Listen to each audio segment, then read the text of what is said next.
Listen, ladies and gentlemen, welcome once again. It's yours truly, Dave the DJ, and I got something incredibly special, man. My homie Chinedu is here with me, and we are live. Well, we're not live, but close enough. We are live. We are all the way live, and we are here at the iconic Improv. Man, what's up, man? What's going down? What's going on, man? First of all, thank you for having me, man. It's an honor to be here, man. I'm a fan of your work. I'm a fan of your work. I ain't nobody. I ain't nobody. You know what I'm saying? No. But we're gonna talk all about that work though, man, because I really want to know. Again, I truly am inspired, dog. I'm not gassing you up. I got some real practical questions that I want to know on your rise to stardom. But man, before we get started, man, is it cool if I call you Chin? Yeah, man. Chin. I know all your Caucasian counterparts. Yo, bro, you know, man. Hey, Chin. Chin. Yeah. All right, cool. Yeah, Chin's definitely a part of the nickname lexicon. All right, bet. Cool. Now that we got that off the table, I got one really important question I've been dying to ask you, man. Why? Please help me out. Why didn't you become a doctor? I'm just saying, like, man, why? This guy, I was okay. I was actually gearing for a real quick. I was like, okay, we finna start out heavy. That's cool. I had to lead you up, No, seriously though. Okay. Why not a doctor? First of all, thank you for watching the special Laughter is Healing. Yeah, of course. That's where that's from. It's the inside. If you don't know what that's from, it's an insider joke for my third special Laughter is Healing. The backstory with that is that was my dad's dream for me. Yeah. I was supposed to be Dr. Chinedu Ogu. Hi, Indy. You sound like a doctor that I'd want to go see, though. I appreciate it, man. Thank you. I appreciate it. I'll be real. I was planning to do it full speed at one point, but I realized that I love comedy, man. I was like, I can't do it, Dad. I can't. And how did Dad take that news? Let me get this water real quick. This is a little water. Let me just. Yeah, because I already know I've got a lot of friends. A lot of my Nigerian friends, like it's either doctor, lawyer, or engineer. Maybe an accountant. Like accountant is like the fallback. Yeah. But doctor is definitely like, this is where we going. So how did Pops take it, man? Not well at all. It was a very rough transition with my dad though, because I knew I wanted to do comedy when I was a kid. Like that was like my solace. My parents got divorced. Growing up the environment we grew up in Broadway Square. That ain't exactly. That's not that southeast side, man. Yeah. Yeah, so there a lot of ups and downs, things like that. I love my life, of course, though, but there of course hardships that we all go through, and for mine, comedy was always my solace. It got me through hard times, and it actually helped boost my confidence about who I was too, though, because I had weight issues and all that, though. So comedy really was like my suit of armor, if you will. Yeah. So come for me if you want to. And then I'd watch the Eddies, the Priors growing up, the specials, whatever you could find on VHS at the time, because there was no YouTube. If you had VHS, you just didn't see it. Blockbuster. So, Blockbuster, exactly. Making a Blockbuster night, and that's what I would do. I'd watch all the legends, and then of course Comic View was, that was life. Man, I miss Comic View. Me too. Like that was such an amazing that was a pivotal part of my comedy experience too. So watching Comic View. Ended up hosting a talent show in my high school when I was 16. That was my first time doing stand-up. Yeah. I was 16 years old, Chavez High School. Shout out to Chavez High School, go Lobos. That's my school, my high school. I did, my first stand-up was there, hosted the talent show. And at first I was going to audition just to do a bit, but then I was like, if you host, you can do a lot more because you got to come back out. If one act didn't do as well or something like that, you gotta get the crowd back in. I was like, you can do that, because I was like, you can do crowd work and all that. So I did that way, did great. Me and my friend Christopher Rodriguez, he was the captain, pretty much the leader of the AV Club. It was called the AV Club back in the Gap, AV Club. Yeah, man. To text, I remember we made an intro skit for it too, though. So it's like it's funny how it all kind of full circle with the skits and all that. So we did an intro skit, and it went well. People thought it was so funny. And then from there, I was like, that's what I want to do. I hosted it again my senior year. I started doing little shows wherever in Southeast Houston, any like spots, barbershops, wherever they was letting me do it at. My people's like, hey, we got a little thing. They come, hey, my cousin, my cousin, he do a little, we got a kid here, man. He funny, man. He gonna do a little something. Y'all like that? Y'all seen Comic View? He do stuff like that, man. He can come up here for a couple minutes. Like that. Yeah, come on up here. On the spot. Yeah, he's like, really come up here, do a little something though. And like, cause again, I'm a kid. Wherever you let me do it at, I'm gonna do it at though. And like, that's what always made me want to make sure I did sets that I could do in front of anybody. Like, because it was always like families in there. So if I'm gonna do it, I gotta make sure I can do it in a way where it's still funny though, but I don't like come up here and like, you know what I'm saying? But dog, I gotta know, like, did you ever do it for your dad though? Have you ever one-on-one, like, did your dad ever put you on the spot, or did he always just shut you down? Because I still haven't heard When my dad said, yeah, actually I did. I'm gonna tell it. I'm gonna tell it. We here. I'm telling you, man. Come on. We are here. Let me tell it. The first time my dad realized I was doing comedy, right? It was actually I didn't tell him I was doing comedy at all. Like my mom knew what I was doing because I made the decision to get back into comedy in 2012. This is when I got laid off. I realized like, yo, I'm in a place where I don't want to be. You might as well go for what you love. So I started making YouTube videos, and now I was getting advice from my mentor, Kevin Fredericks. Kevin on stage. Yep. He's the person who was helping me make my videos and work on my comedy, from afar, because he's out there on the West Coast. So and I was building up here, working on my set. I was making videos and things like that. And my videos weren't going crazy viral, though. But people who knew me in my circles, they knew I made videos. They'd watch them. They were funny, especially my African dad skits.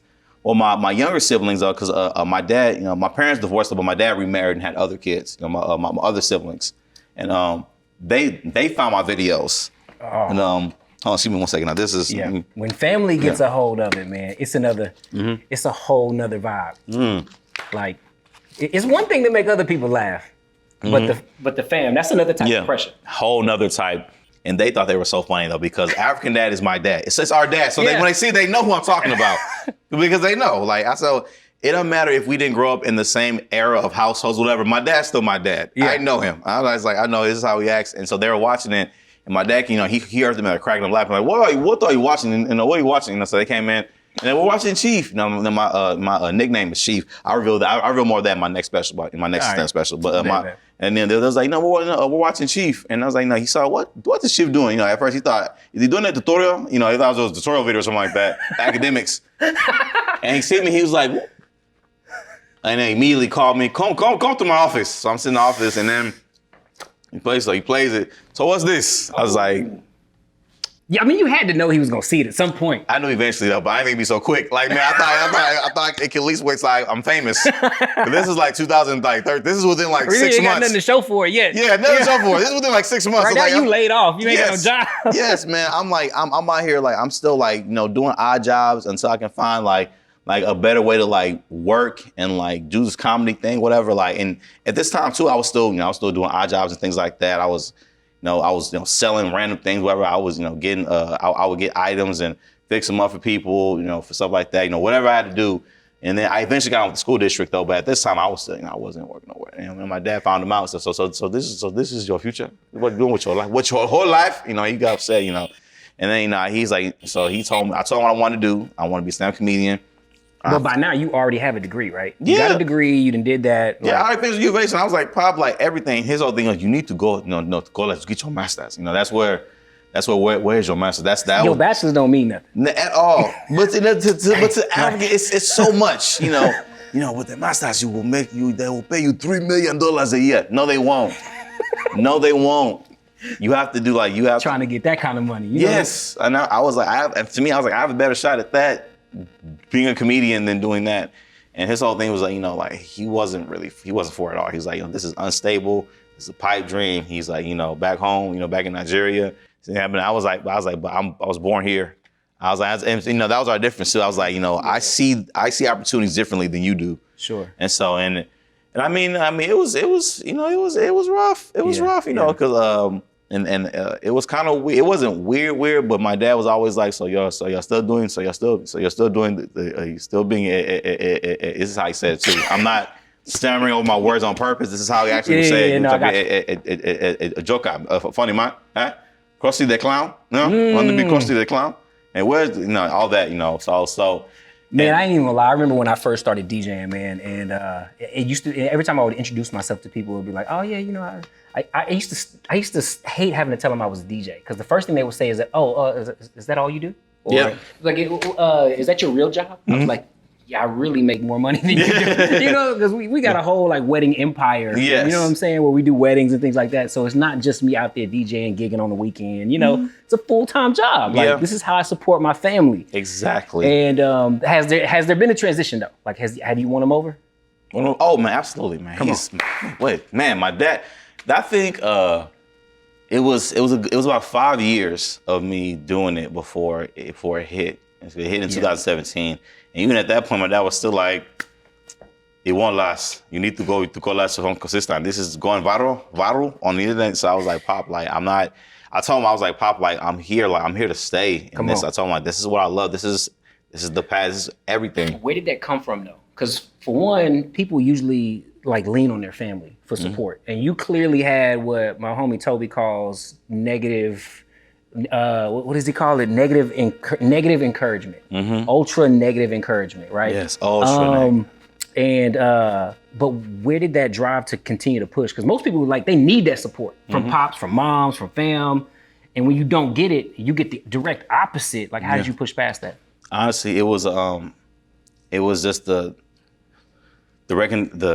passion of what I loved, and really understand that was my purpose. Like, I know that this is what I want to do, and for me it was a realization of always realizing that voice that kept saying you don't want to do this, you hate this, you want to be a comedian. You know, me trying to suppress it. You know that voice I'm talking about. Oh. And it's like, and you realize you suppress it for so long. And for me, it was like, I'm not gonna ignore him, because to me, in my mind, like God forbid, the day my dad passes away, I have to live this life. Yeah. And my dad, he did what he wanted to do with his life. He did what he wanted to do. And for me, it was very important for me to do this though, because I knew what life I wanted. Yeah. And I also knew what life I did not want. Bro, that right there is sometimes stronger than the I want to. Yeah. You know what I'm saying? Because a lot of people are probably like fuzzy, like, oh man, I really don't know exactly what I want to do. But you do know what you don't want to do. Yep. Or where you don't want to end up. You know what I'm saying? So like sometimes, look, if you out there and you don't really know exactly where you're trying to go, I'm telling you, you know where you don't want to be. And you know what's going to lead you there. So avoid that at all costs, right? Absolutely. I love it, dog. Where my dad wanted me to go, I knew it was going to end up in misery. Like my dad is an accountant. Like my dad is like numbers and things like that. That's what he loves. That's not me like that. Like I love business, things like that though, but I'm not sit at the desk like to that degree. Like my dad's an accountant, so he believes that you need to kneel down and study these books and learn all of them, all the books, you know, and all that. And so I was just like, that's not what I want to do. And so for me, I know my dad, and I was like, when I hit, I win him over, and that was my thing. So I was like, because I know when I make it, I'm gonna win him over, because it's like especially Nigerian parents. My mom's African American, and my dad's from Nigeria. Yeah. So my mom was always supportive. My mom always told me, and it was actually an old Abraham Lincoln quote. She says, "Whatever you are, be a great one." That was always my mom. Yep. Whatever you want to do, you put your all into it. Like, don't you have nothing. You know, that was my mom's words for real. Don't you have. I don't even cuss on stage. That's my mom's words for real. You can't misquote mom. Yeah, I'm not gonna misquote my mama. You can't paraphrase mom. I'm gonna tell her how she said so. She said like, you gonna do it, do all the way though. And so I told her I was doing comedy. She was like, well, you go ahead and you do it. Come on. Go all the way though, but she was also like, but don't leave your dad in the dark. Say if you gonna do it. My mom, she's like, that's a part of being all in though. Yeah, all in. That's a part of being all in. You know, you gotta face that opposition too. Yeah, my mom would call me out. My mom was she's like, so you still out there walking around scared around your dad about your dream? She'll say something like that to me. I was like, I'm not scared. I'm not. Yeah. I was like, yeah, I'm getting scared. So I told my dad, I was like, you know, I'm going full speed ahead. I'm not going to grad school. I'm not doing anything like that. I'm going to be a successful comedian. Yeah. And it's just honestly the drive of what I wanted, and especially once it went viral. You know, like my whys and I mean we can say whys for later though, but like just the motivation to to take this dream, to provide for my family. At that time, like when I went viral. So that's what I wanted to talk about. Yeah. Like how long? Because the comedian life is tough. Yeah. Right. Especially prior to like being able to support yourself financially just on comedy. Like it's tough. Like gigging, any type of musician or artist trying to gig around town, it can be a struggle. Now, what was that period like prior to viral? And then tell me about that moment. Like, what there had to be a pivotal moment. Like maybe it was a video. Like, what was it that catapulted you when you was like, all right, bet we here now. Yeah. So the time frame before that though. I'll never forget it. The video started 2012. I made a video every day. Sometimes it was 3 times a week. Sometimes every day though. But the video that went viral was April 4th, 2017. That was video 978 on my YouTube page. 978. 978. Your videos average like 3 to 5 minutes. Yeah. Like, So that's, and you talking about 978 videos that you personally either went off the dome. Some of them I'm sure you scripted. Dog, 978 videos. All right, so tell me about the one that went viral though. 5 years. It was I wrote one about the city of Houston because I had just finished my 4th season of my web series called Houston Series. It was a series, I liked it. Like some people liked it. Overall, it didn't do well. It didn't do well. You know what I'm saying? I appreciate everybody that was a part of it though and everything, but it didn't do well. But you gotta be honest, like I gotta be honest. Like, it didn't work. It didn't work. Like that was not my awkward black girl. That was not the breakthrough. That was not for me at all. That was, right. You tried it though. You tried it. You know what I'm saying? Again, now you know what doesn't work. Yeah, exactly. That was my yes. Yeah. But I forced it. I forced the 4 seasons, rebooting and trying and things like that. Though, but I realized, bro, that's what hit me. So I was like, bro, you want to be a comedian, bro. You're trying to do all this stuff right now, bro. Focus on your stand up and all that. And that's when I realized, and that's when I started writing my videos in like my bit form instead of just me trying to act and skits, whatever. I was like, why don't you take the stand up part? Yeah. And cut it down to a minute. Come on. And do your bits in front of the camera like that. So that way people at least know you're a stand-up though, because sometimes at one point people were thinking you're just like an actor or something like that. I was like, I'm a comedian, but you're doing all these web series and things like that, whatever. So I started doing it that way, and I wrote a video about being from Houston. And then a year later, there was a hashtag going on called I'm from Houston. And I was like, yo man, you wrote a video like that a while back, pull it out. It's going viral, right now. Like you can get a couple followers from it. You know how followers work. You gotta kind of like jump on the bandwagon. Yeah, you get on it. Ride the wave. Yes, if it trends, something can happen. Yeah. But for me, I knew at that time, whatever I worked for the school district, I knew the schedule I had, the way I wanted to make the edits, the cuts, the music, the cutaways. So I had to pull out my green screen and do certain parts of it. I knew it was gonna take a while. And just for the one video. For the one video. Okay. Because my schedule at that time.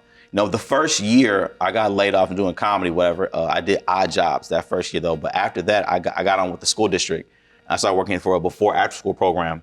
So my schedule was get up at 4 a.m., 4, 5 a.m., write scripts, come up with ideas. See, that's post what I want to things. hear about. This is the workflow. This is the workflow. I actually had a question about this. I want to know the workflow. Yeah, this is the workflow. Because it has to take a crazy level of consistency to do this 3 to 5 videos a week, man. Like, all right, so go on. This is what I want to know. This is what I want to know. Yeah. We wake every day. I wake up at 4 a.m.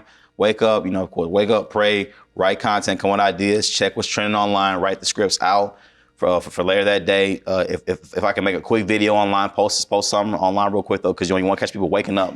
How long does it generally take you? Like, all right, do you generally get inspired just out of the blue, or do you have sometimes have to search, like as you say, like search what's trending to find inspiration? And how long does that period of scripting out these things usually take? You give yourself a time frame, like, hey, I'm gonna give myself an hour to come up with like 3 different bits, or is it that disciplined, or how walk me through that? It's actually all of it. Some videos, if you can get on there real quick and just kind of like a reaction, something like that, just those can be really quick. And if the topic is trending enough where you can just go up there and do personal commentary and people just relate to it, that's a really good one. Those don't take long, but the videos that I would make, they would take a couple hours because I would write it out, the bits and things like that, the cutaways and all that, and the music and the scores. Videos that I would make, I'm not gonna lie, sound effects, they take me a couple hours to make. You're doing the videos on your own too. You're producing all those. Yes, all those were on my own. So it was all editing and so they would take the time though. But like I said, I would set the time. That's why in my head I would wake up, formulate it. Here's the idea. Here's what I'm gonna do. That way, when I get to sit down and film it, I can just get right into it, get it done because I have to get it done. Yeah, that was the thing. So I have to. That was the thing I have to. So I wake up at 4, get all that done. I have to get to the school because what I would do, I would go to different school sites and I would help the school. With tutoring, you watch the kids play games with them, things like that.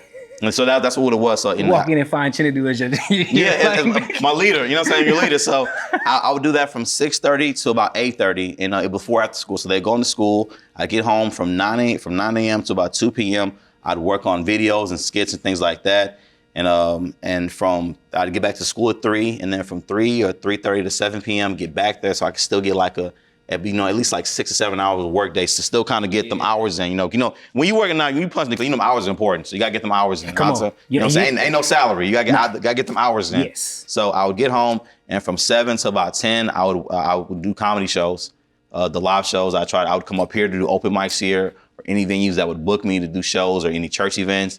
And and it would be me, and I'd be getting ready, and I'd get home, my wife, have dinner and stuff like that. I eat, and she had my cards prepped and ready for me. I'd go out, do the show, come on back by hopefully by if it was a gig, maybe like 9, 10. But if it was like an improv or open mic, I told I'd be late because so the open mics don't start till 9, and then you want to get your stage time in, you want to work on it. Sometimes they don't start on time. Yeah, and then they don't start on time, and for me, I was trying to film my sets because I wanted to film my sets to post them though, because I would have the material I was writing though, but I also write trending topic jokes though. So the jokes about things that are trending, you can throw those jokes away because after so long, you can't tell them anymore. Like stuff like Harambe and things like that. Though you put out there because you want them to see you as the comedian.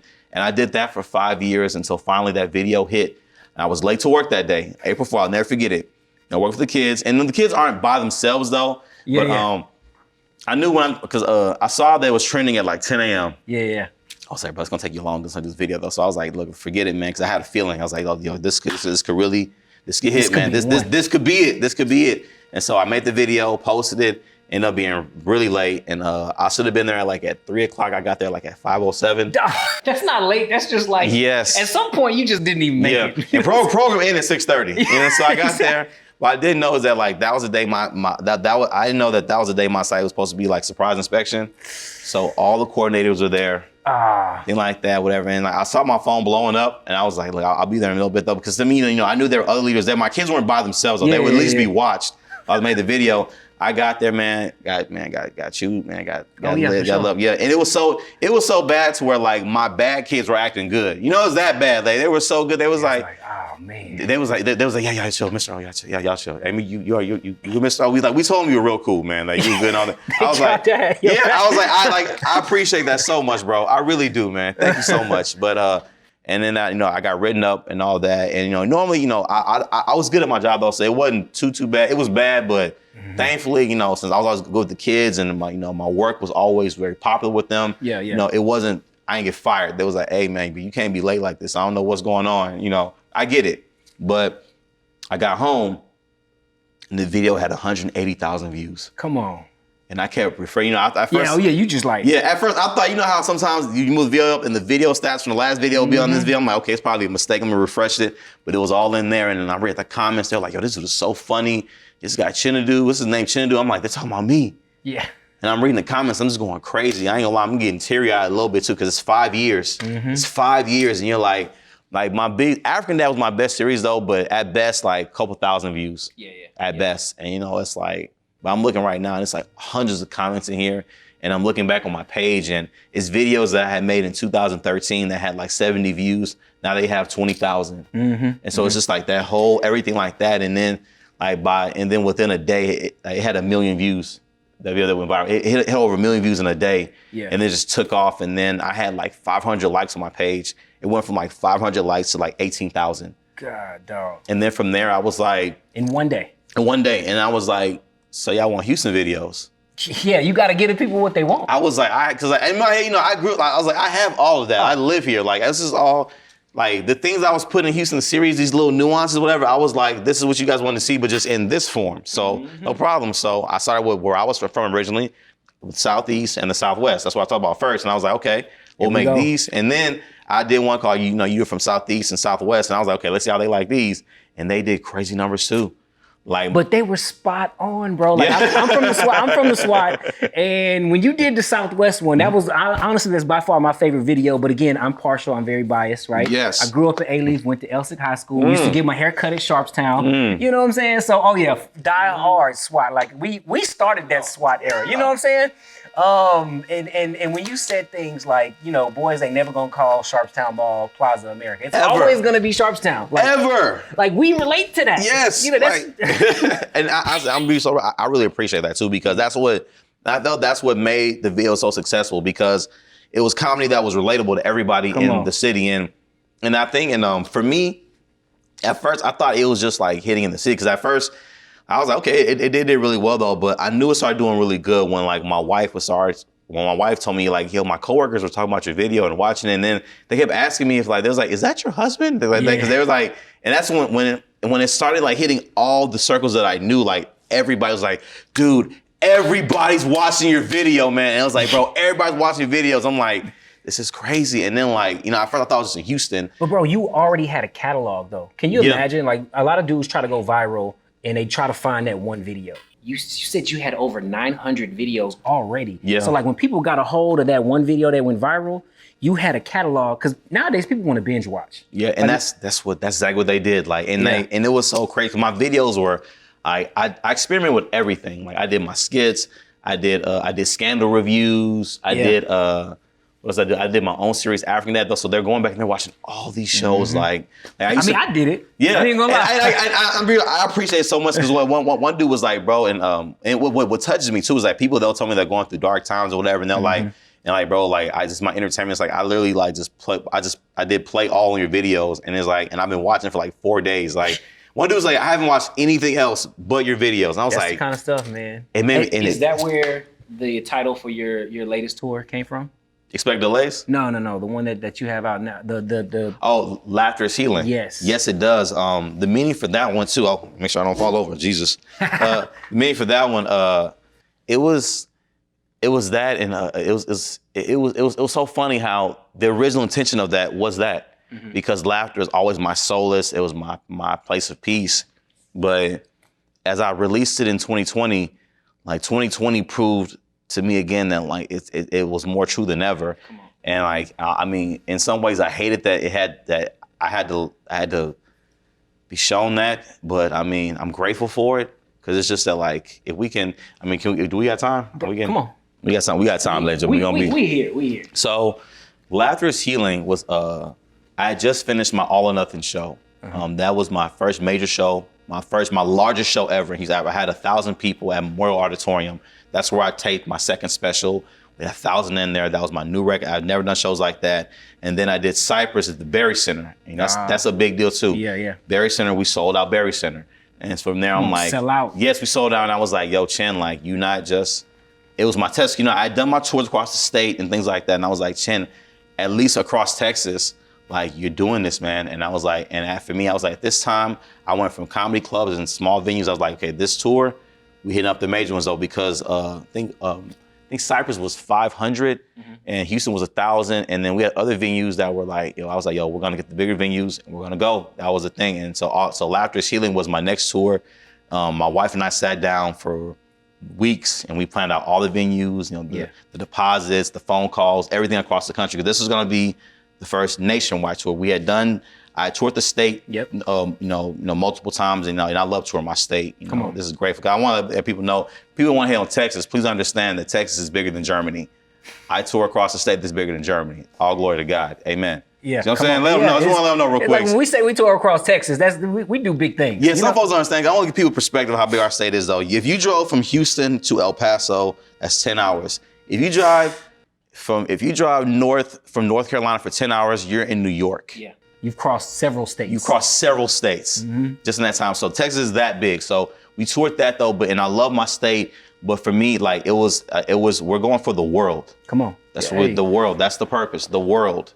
And so the nationwide tour was said. We had Los Angeles, Phoenix, we had Orlando, New York, Chicago. Based on my analytics, where all my fans were across the country. Numbers. Yeah, do the numbers. That's that dad part coming in. You come in. You got to know your numbers up. Where are the analytics? Let me see that. Let me see these forms. Bring them on. Let me see these forms. So I'm looking at the forms. Okay, so this is what the fans are, and I'm talking to my fans directly. I'm like, hey guys, I'm coming out. Yeah. If you're a fan, get my ticket. If ticket sales don't hit, I am canceling the show. That's the beauty of social media. Yeah, I can talk to them directly. That's the power of it. And and the shows were selling, like LA. Everything was going good, and I want to say a week before the shows, my friend Justin Thompson, the person I toured with, he passed away. Like our last time hanging out was the Royal Rumble here in Houston last night, and then he passed a week before the tour started. So he passed. I think that Sunday. We buried him Wednesday, and that Thursday I flew out to Los Angeles for the first show. That the first show was I was the Comedy Union with Kev on stage, and To Hear More, Angel, and no matter how you're feeling, you have to go. Like I've already, tickets have been booked, things like that. I've promoted it. People who came to see me are coming and all that. It's like, then that's the first stop. Yeah. Like, I'm in LA, we have to go. And for me, I was like, we're gonna dedicate all the shows to Justice's memory. But then and for my head, I was like, this is probably the worst it's gonna get. And then they were like, no, there's a basement. Hold on. COVID came. And then we had to cancel. I think I got 3 shows in. I did the Woodlands, I did Los Angeles, and I did Galveston. And then after that, I had to cancel everything. And that same day I had to cancel everything. That's when Phoenix sold out. And I was happy. I was like, babe, we sold out Phoenix. We out. I was like, we're not just in Texas. We're out here. And then like Chicago was doing well, New York was doing well, Orlando was doing really well. Come on. And I was like, we were getting ready to add Louisiana dates because we're just trying to find venues. That's an easy win though. Yeah. From Texas to Louisiana. Yeah, that's right there. Like, I could come over there and do it. I was gonna go to New Orleans, Baton Rouge. Yep, I got people out there too. We're gonna do some Latin, you know what I'm saying? Yeah. Because like we're just looking for venues. That's all the reason was. But then COVID hit and I had to shut everything down. You refund all the ticket sales to everybody, of course. You have to. Yeah. I'm like, hey, that sucked. And then I had to move to the digital platform for a while. But in that instance though, we lost so many friends and loved ones. And even now, man, on the tail end, we recently lost someone else that we love dearly to COVID.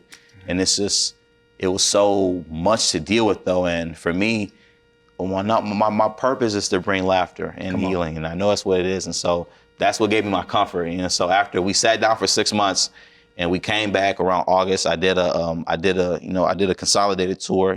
I only did Texas because that's all we could travel to at the time. Yeah. And people came out and we sold out every single show for the Laughter's Healing Tour. And now we're back with Expect Delays. I'm glad for this to know, but the Laughter's Healing one, it resonated so much with me though, because it was so much pain that went into it in a good and bad way. Yeah. It taught me a lot. I miss my friend Justin, but it taught me again to value life, all its joys, all its pains, because it's rare to live again. That's a rare chance to come back. I've only seen it happen once, since that I know of. So it's only happened once, and I tell people, it taught me to appreciate things and with everything that's going on, we go full speed ahead. Like every hour, we're gonna live our dreams out though. We're not gonna stop. And I feel I'm blessed to be in this position to do what I want to do, because there's a clear path to become a doctor than to become a comedian. And I've been blessed to do this, so I'm not gonna waste it. Justin is no longer here. I saw us vividly doing this as old men. The old guys on the road, we're finally gonna start doing rated R. We're gonna, the old guys, we live life, man. Don't give a F. You know what I'm saying? I saw that. I want to be that old dude that can just, let stuff fly off the cuff. You know what I'm saying? Don't nobody care. Yeah, I saw that, but he passed at 34 years old. Man. And it's just, it taught me that we have to keep going, keep pushing. So that's why. I appreciate you sharing that too, man. Because a lot of times when folks see comedians, the perception is that it's just all fun and games. It's goofy, it's silly. But that laughter has to come from somewhere. Yeah. You know what I'm saying? Yeah. It's not all just jokes. A lot of times you pour your heart on this stage and you just help people find a way to make some, enjoyment out of it. Yeah. And I think you've done a really good job with that, man. I really appreciate that. And because honestly, laughter, not all of it comes from the painful place. So, I know some people think that there are comedians that are torture shows. There are out there, some of them are happy though, saying, but a good amount of the comedy that I tell, whatever, some of it did come from painful places. Things about my dad, things it's, to me it's funny now though, but growing up as a kid, this stuff was very hard to go through though, but I feel that's where the best material comes from, because it's your, I know, as I said this on recent too, but it's, the pain is really your naked soul on the stage, whatever, and that's what you, and that's where a lot of people find their comfort, to be able to kind of express it in raw honesty, what happened, how they feel about it, and do it in a way that makes the crowd laugh. Come on. So for me, it was, God forbid you pour your heart and soul out and don't nobody laugh. Man, that's the worst, man. Woo! I didn't see it happen too, man. I was like, man, he was really venting up there, man. That's just rough. Oh man, you in my mind, you're like the Slim Thug of comedy. And what I mean by that is you've done this. I don't want to say all on your own, but independent, right? Because I know you've got support, you've got help, but in terms of a big infrastructure Yeah. backing you, funding you. Yeah. That's not there. Like it's you and your fam 100% pushing independent. full steam. Yes. Like how man? Like how, you know what I'm saying? It is a lot of work, but I love it. I have an amazing wife. My wife, she actually serves as our CBO. She's our chief business officer for everything. Having her helps as well too. Helps amazing as well too. So but honestly, it's prioritizing the time and just like when you love what you do, you make it that happen. And when you see, and no knock to any people who have ages and things like that, because I still think those are important to have, whatever. Sure. But when you see certain things and you see the ability you can do it yourself, you're like, so you want 15%, and all you're doing is calling the venues and renting them, and I'm paying for the venues anyway. It's not like they're paying it for you. I was like, I'll call them myself. Yeah. You know, for me, it's so much independent, and also too that I didn't have the resources at the time. I didn't have people that wanted to be in my videos. Cause I'd ask people didn't want to be in my videos. They were like, "Who you want to do what?" Oh, now they calling you. Yeah, like the Mike Jones syndrome now. Yeah, extremely easy to get people now. Very easy. But at the time, people didn't want to be in it though. So I had to. I said that start where you are, use what you got, do what you can. So that's really all it was though. I remember I had my old Nikon camera, had an old beat up HP laptop, and I was like, I had Movie Maker. Come on. I had Movie Maker. That's all I had. You're making videos on Movie Maker? Movie Maker. I had Movie Maker. I was like, look, it's all I got. We got to be at least on Final Cut now. I know, Adobe, yeah, Final, right? yes. I'm just making sure. Yes, Final Cut, Premiere Pro, DaVinci. Yeah, we're using right, yes. Yeah, we're on much better but this is the dark ages, man. Hey, It's just we had but that's all I had. I had to make it work, and that's what I did, man. So I would be editing hours to do videos that would get 50 views, but that's just the grind of it. And when it hits, it hits. And for me, like, I've always loved business. Did you ever feel like quitting and giving up? Yeah, lots of times. But for me, it was always like, I'll look at the options like, well, if you quit. It goes back to that. It goes back. And I know what I don't want. Yeah, it was like, if I quit, but for me, it was always like, I never doubted in my mind that I couldn't do this. Yeah. Because I was like, you love this too long for it not to be real. That was my whole thing. Like, you love to use a kid. I would see myself on stage and I was a kid. I was like, there's no way that all these visions, all these dreams, all these daydreams, when you're sitting in class, you're studying and you're thinking about, and like I'm a junior in college, I'm still thinking about how amazing that moment was my junior year of high school with the talent show. You know, when you just think about those good moments in high school over and over. Like that, I'm reliving my past dreams. The glory days. No, it was like, this is still like, I can still do this. Yes, this little part of me and it won't die. Like it won't. I kept like, it's like it won't let go. I was like, yo, this is Pygen, you can't do it. But I was like, and then when I got laid off, I was like, you're already here. Come on. I was like, and I feel like God has a funny way of like getting you your destiny. It's like, if you will not listen, then I will strip you of all this. Right. And I will start you over and you will listen. And that's what it was. When that happened, I was like, I went through all that to avoid being the exact position I was in anyway. Yeah. And my dad was like, you need to get your master's. I was like, no more debt. I tried to college. Yeah. Yeah, man, come on. I was like, I could go into $70,000 a debt for this master's, or I could take this couple hundred, get you a laptop and a camera. And you dust it out though, because I was like, you dust out this YouTube stuff, you study, and that's why I started messaging Kev. I want to talk about that too, man. So you mentioned two things, studying and Kev. I did want to, you mentioned Kev a lot, not just today, but in some of your interviews, how good of a friend he is and as a mentor. Like, what was some of the advice that he gave you, that really worked? You know what I'm saying? It was the consistency. Come on. He told me he makes videos every day, and he's like, you gotta do that too.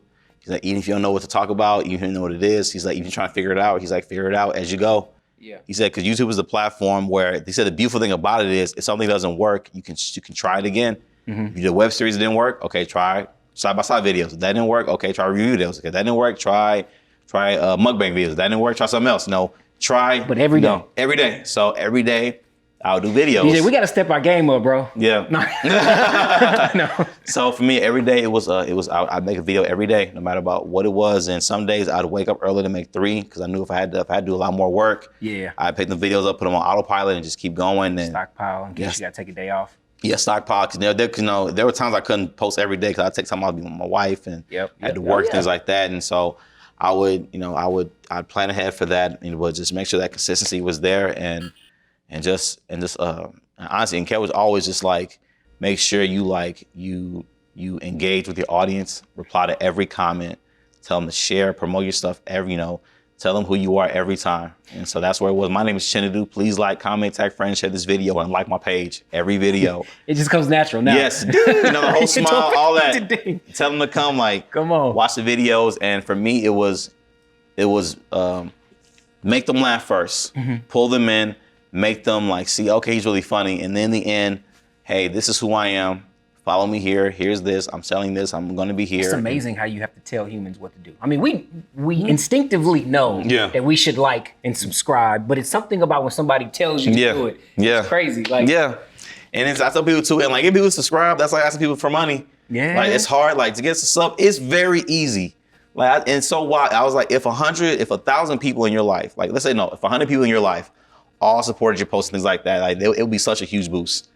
100 people, we all know 100 people in our life, but it's very difficult to do that because it's engaged. You have the phantom followers that watch everything, who won't hit that like button to say they life. It's hard, but I know you saw my post. I know you saw it. Yeah, I know you saw it. I know you saw it though. But it was before Kev. It was just keep going and keep pushing. Yeah. And I'm grateful for him and Melissa. I'm grateful for both of them because I was always text and call and ask for advice and. It was never I'm too busy. And even now, it's great. As much as he's doing now, I could text Kev right now and he would text back, he would text me back immediately. And it's still that much love. And always having that support and I feel it was cool seeing someone like myself doing it too. Cause I felt like I could relate to what he talked about though. I felt like that was me, for sure. And I was that way. And then I felt like he was somebody who really, really gave me the blueprint on this though. And he was, I'm not gonna say ahead of his time because he's reaping it in his time though, but he's still in the prime. Yeah, he's still killing the game. Yeah, keep me rolling. Whew, man, let me tell you something, man. I'm going to LA soon. I'm finna go see the studio in person. I'm finna be blown away. It looks amazing, man. It looks amazing. Man. But this brings me to another point too, man. I ask this of a lot of rappers and musicians a lot when I get before them because the common misconception is that this just comes natural. Which I'm sure some of it does, right? But the art and the science of comedy, right? There's got to be something that's just instinctively, that just comes natural. But you've mentioned it several times, even just today, that there's an aspect of research, study, and actually fine tuning. And even when you watch, Laughter is Healing. I felt like I was watching a movie. The way you scripted everything out and you would refer to something here and then bring it back towards the end, right? It was like a whole sitcom, you know what I'm saying? But tell me a little bit about that because what type of capacity do you have to have in order to take the natural talent that you do have? I'm not saying you're not naturally funny. You're a naturally funny dude. I appreciate that. But beyond that, how much research and study and grind do you have to put in to script something out and just to go from good to great? Honestly, I would say a lot. It's a lot. I ain't gonna lie, a lot. It's so weird to say it though, but it's a lot. But when it's what you're passionate about, it don't even feel that way. Yeah. That's why I tell people follow your passion. Don't lie to yourself. If that degree is not what you want, stop lying to yourself. Wow. What do you want to do? Go do it. I don't care what mom and them said. Mom and them ain't gotta live your life. You do. So when it's what you're passionate about, it is work, but it's enjoyable work though. Because my process, my comedy comes from my life a lot. So I talk about my life perspective and I do a lot of writing. I sit down, a lot of reflecting. I watch the news a lot too, because I talk about current topics and things as well too. So I watch a lot of the news, a lot of reading, and for me, it's to make one special, one good set, it takes me about a good year writing it out.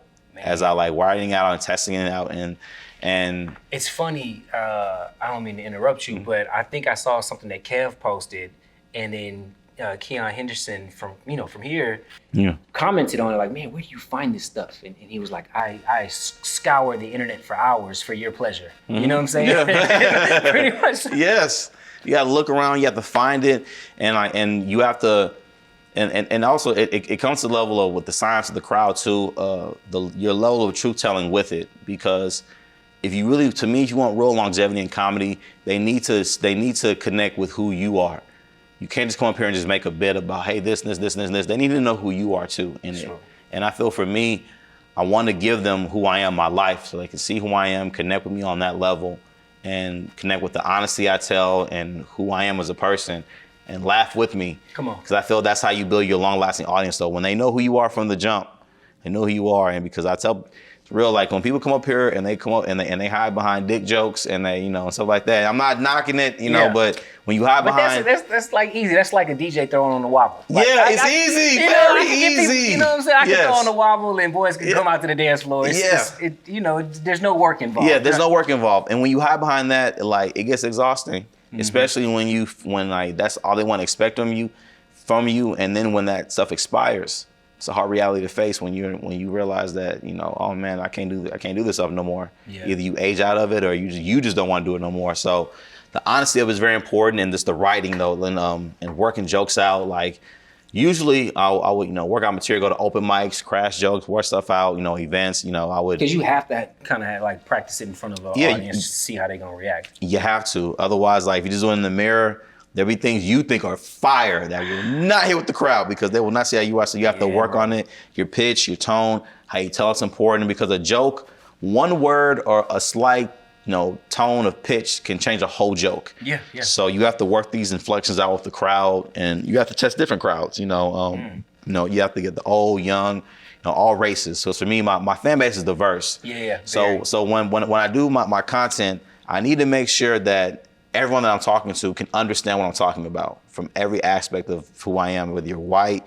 black, rich, poor, whatever it is. I need you to understand. So me sitting down and writing this, I write things out to make sure it's in a way that everyone can understand. And also in a way where, because I don't cuss either. And that's just, no knock to comedians who cuss. My favorite comedians cuss. Chappelle, Eddie, but to me, I want to make content to where if I'm doing a live show, you'll feel comfortable bringing your family with you. And when you come to my shows, in actuality, that's what you see a lot of. You'll see people on date nights. There are people who bring their parents, their grandparents, people bring their kids, and everyone is laughing and cracking up, and that's what I want. And so for me, it's also having that in mind as well too, though, but also just being true to my story and the comedy that I want to deliver.